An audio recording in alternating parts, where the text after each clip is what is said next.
3, 2, 1, go. Galera, no último domingo o nosso Sub-20 que está disputando o Campeonato Carioca, né, perdeu feio para o Volta Redonda de 3-0. E olha que poderia ter sido bem mais, hein? O Mengão tá bem próximo, tá fora do Campeonato Carioca. Temos 3 jogos, 2 derrotas e um empate. Um ponto. E o próximo jogo é o Vasco, que deve botar o time profissional. E ainda tivemos a correta expulsão do nosso zagueiro improvisado de lateral esquerdo, Carbone. Aí começa o nosso primeiro erro, o do treinador, Bruno Pivetti. Galera, improvisar um jogador em uma posição ou um lado que o adversário é muito mais forte é loucura. E foi crucial para essa derrota do Flamengo. Carbone estava todo torto, sem jeito e seguro e sem o menor caguete do lateral esquerdo. E do outro lado tinha um ótimo lateral direito. Um ótimo lateral e conhecido. O Elton Silva, de 37 anos, que jogou aqui no Flamengo. Muito experiente, que colocou no bolso seu marcador e ainda foi o responsável pelas melhores jogadas de ataque da equipe do Volta Redonda. Galera, essa foi a pior partida que o nosso Sub-20 fez até agora. E até nem sei se conseguiremos fazer melhor. O time é muito confuso e às vezes parece muito mal treinado. A zaga é muito confusa, tendo Iago como principal jogador de destaque e muito bom, né, e promissor, mas vive um momento muito ruim. Assim como quase todo esse time nesse começo de temporada. Claro, a garotada, é bom lembrar que é Sub-20 e estão disputando o início do Campeonato Carioca de profissionais. Estão um mês no mínimo treinando. Para se termos a ideia, o Volta Redonda treina desde o início de dezembro de 2025. Galera, vou começar a explicar e vocês entenderão aonde eu quero chegar. Vários fatores são explicações de razões bem consideráveis para tudo que vem acontecendo, e isso começou em 2017. Sim, de lá para cá, disputamos todas as Libertadores das Américas, sendo que em 2019, 2022 e 2025 fomos campeões. E vice em 2021. Disputamos em 2022 uma semifinal e perdemos. Em 2019 e 2025 chegamos na final do Mundial, mas com derrota para Liverpool, né? Perdemos o segundo tempo da prorrogação. E em 2019 e 2025 perdemos nos pênaltis para o time francês do PSG. E o que me parece que o ano ficou pequeno e a quantidade de competições aumentaram para a gente. Como o Flamengo foi crescendo em ganhar títulos, foi crescendo também em competições e afunilando até o fim, ou bem próximo disso. Começávamos a ficar sem datas e com um calendário muito apertado para tantas competições importantes que tínhamos pela frente. E sabemos da obrigação por lei dos 30 dias de férias dos nossos jogadores, né?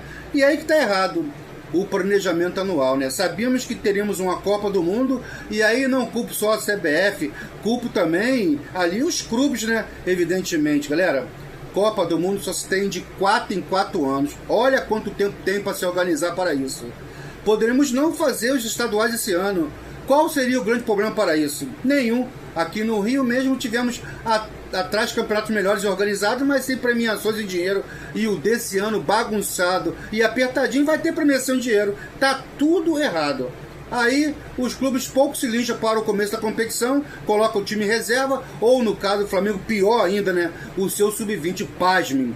Sub-20 para disputar o Campeonato Carioca de Profissionais. E com isso desprezando o verdadeiro torneio que era para estar disputando, a Taça São Paulo de Futebol Júnior.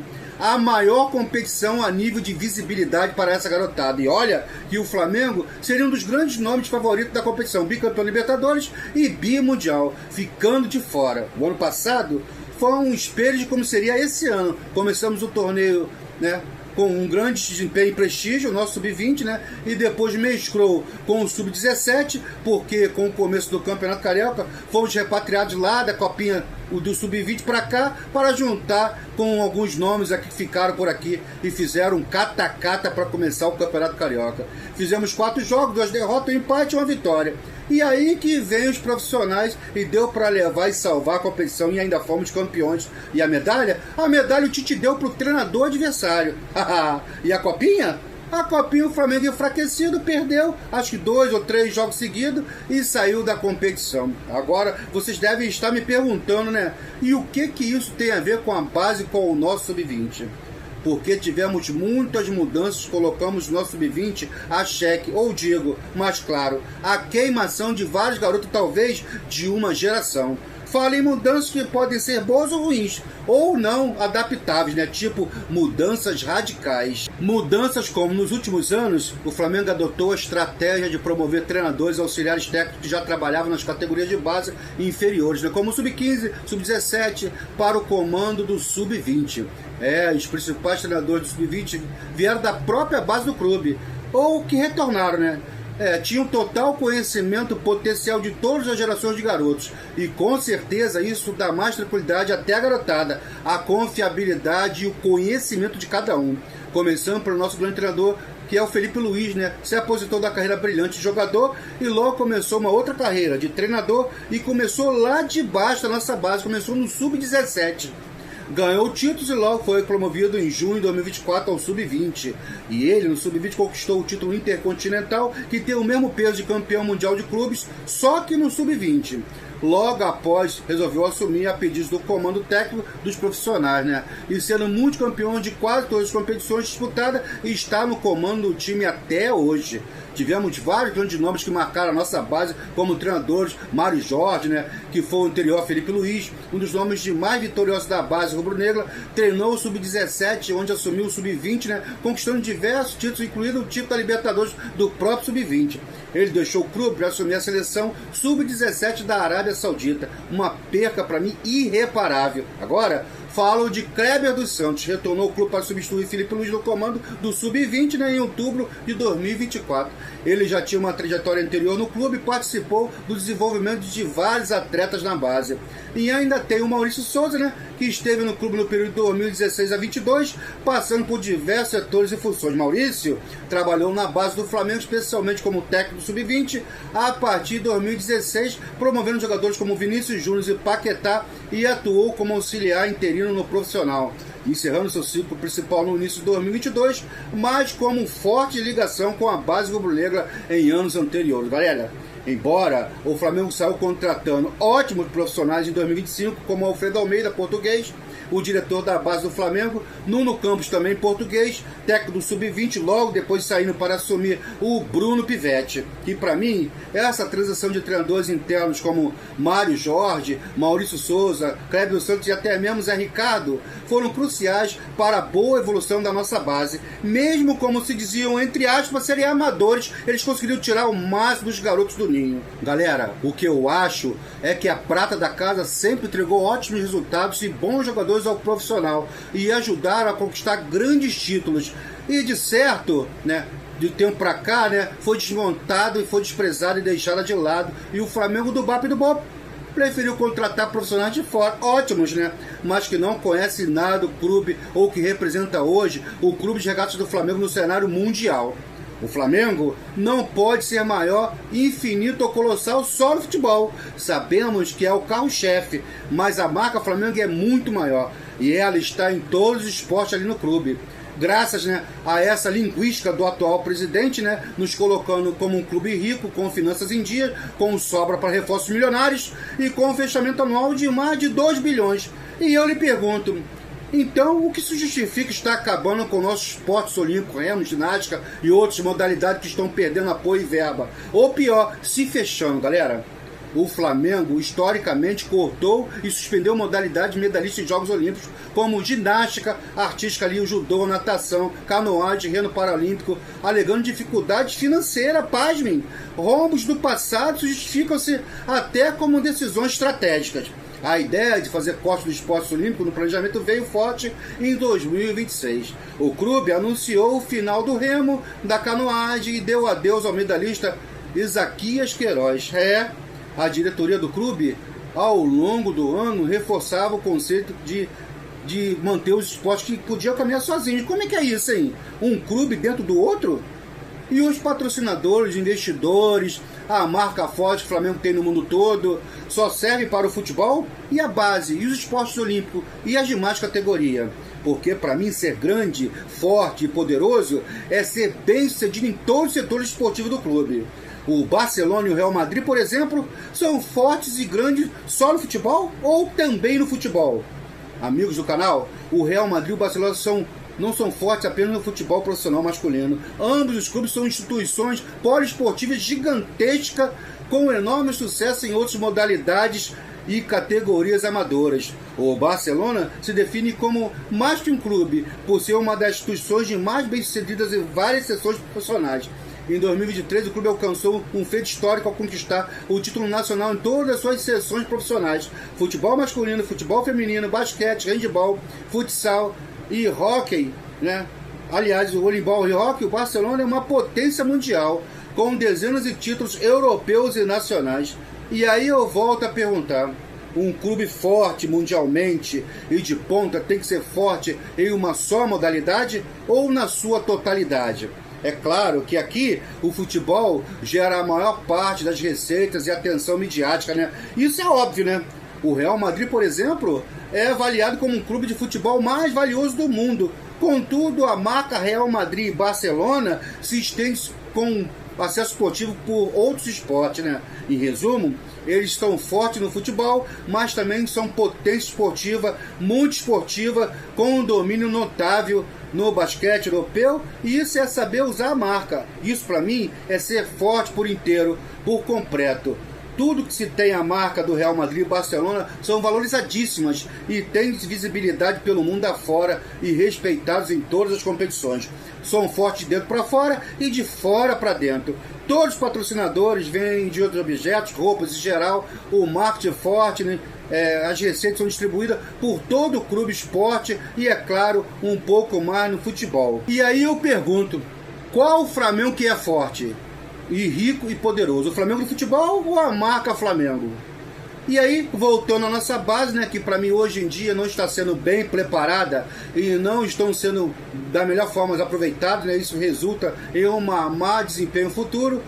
Os profissionais da base não tem que ter DNA de base. Para mim, isso conta muito. O profissionalismo sem DNA pode não dar sucesso. Agora, com DNA e mesmo sendo amadores, para mim, é ótima receita para o sucesso. Porque todos crescem juntos e vencem juntos. O conhecimento de cada um, fraldinha, aos profissionais, porque hoje o cara está treinando fraldinha, amanhã o sub-13, sub-15, sub-17, sub-20, e aí chega no profissional com todo o conhecimento de sua base em geral. O planejamento está correto? Pode até estar, só que o rendimento da base era muito melhor com a diretoria amadora. Isso é um fato claro. Amigos, Isaías Tinoco e Carlos Noval foram dos dois maiores diretores de futebol de base desse clube. Sem dúvida alguma, foram vitoriosos, responsáveis por diversos craques hoje em evidência no mundo afora. Carlos Noval descobriu Vinícius Júnior e Paquetá, entre outros. Isaías Tinoco fez grandes trabalhos no Flamengo, inclusive campeão brasileiro de 2009, com Petkovic, Adriano, Edilson e outros. Isaías teve suas principais conquistas como gerente geral de futebol: Copa do Brasil em 2006, Campeonato Carioca 2007, Campeonato Brasileiro 2009 e Campeonato Carioca de 2011 invicto. Bom, resumindo tudo, para mim, é cada um no seu quadrado. O sub-20 disputando a sua categoria, seja aqui na Rússia, Japão, França, Alemanha, Espanha, no mundo todo. E os profissionais contra os profissionais no mundo todo. Reserva de profissionais, sim, são também profissionais. E aí é outra coisa. O calendário é ridículo, é horroroso, sim. E há muito tempo se sabe disso. E aí volta a dizer isso que estamos vendo aí, né? É o planejamento do clube e ao mesmo tempo que priva a sua base de disputar a sua verdadeira competição e é mais forte em termos de visibilidade para a garotada, e também colocando os profissionais em uma pressão imensa de voltar e não pensar em perder, não poder ter mais imprevisto, porque sabemos que começo de trabalho e temporada é assim, as coisas oscilam, né? Por mais que sejamos uma potência mundial no futebol, né? Muito forte, né? Isso sem necessidade nenhuma. De fato, os campeonatos estaduais desse ano não deveriam acontecer, até porque já começa novamente o Campeonato Brasileiro, que terminou há menos de 2 meses, né? Aliás, não entendi uma coisa, né? Se antecipou o Brasileirão para não atrapalhar os jogadores selecionáveis, né, por um motivo maior, que é a Copa do Mundo, mas não foram capazes de cancelar os estaduais desse ano. Qual lucro o campeonato terá, gente? Até acho que é um campeonato bem interessante, né? A quem, em condições normais, já seria difícil ganhar. A quem não ganhou um título sequer há muito tempo. Falo do Vasco, que ao contrário do Flamengo, já começou a escalar o que se tem de melhor no seu elenco, até porque foi induzido pelos maiores resultados do Flamengo, né? Em seus 3 primeiros jogos, é claro. Galera, não falo ou pense em rebaixamento, falo em sim vexame. falo em sermos goleados, sim. Ainda jogaremos com a base com o Vasco na quarta e contra o Fluminense. Em situações normais, já seriam difíceis porque se tratam de rivalidade dos clássicos estaduais. Sinceramente, não tinha necessidade disso. Jogaram uma responsabilidade muito grande na base, no nosso sub-20, um problema que nunca foram deles. A garotada é boa, mas volto a dizer, cada um no seu quadrado. E tempo certo. Vai ficar na conta de quem? Da base? Claro que não. Vai ficar na conta do Clube de Regatas do Flamengo, né? Isso. Fica aqui uma dica aos donos de time e diretores, né? De se preocuparem com o seu calendário com muito mais antecedência, já que 4 anos foram pouco, né? Isso é o que se pode se chamar de tragédia anunciada. Espero que tudo se resolva da melhor forma e em principal para o nosso profissional que mal começou o ano e já está com a corda no pescoço. Ano passado se falaram que desprezariam a Copa do Brasil e agora irão falar que não era prioridade para o Campeonato Carioca. E o ano que vem será o quê? A Libertadores? E onde fica a força do elenco do time e deste clube que falam gritando aos 4 cantos que se esbaldem bilhões e bilhões? E imaginar que esse clube riquíssimo não consegue disputar todas as competições com maestria e louvor e se sujeitar a isso aí? Acorda, Mengão, acorda, direção, acorda, seu boto, seu BAP. Faça o simples e voltem e pare de inventar. Fica aqui todo o meu grito de angústia e revolta, tudo isso aí. E antes que me perguntem, a culpa não é da base? Claro que não é da base. São os dirigentes de clubes que tudo leem e tudo assinem e só depois que vem o que fez. Aí, galera, a Inês é morta. De fato, o certo que é um ano de Copa do Mundo não teria que ter os estaduais. Qual seria a diferença, já que teve até supercampeão em um ano só, já teve até Covid e saiu tudo como podia bem. E agora vai dizer que daria prejuízo se esse ano não tivesse o Campeonato Carioca? Galera, vou ficando por aqui, né? Se inscreva no canal, deixe seus likes nos vídeos, comente sobre as matérias em questão e compartilhe pra geral. Acione o sininho das notificações e veja o máximo desse vídeo. Se possível, começo, meio e fim. E nos ajude a monetizar o canal. Obrigado pelo apoio, a audiência e o carinho com o canal. Um enorme beijo no coração de todos vocês. Isso aqui é sempre Fla. Valeu!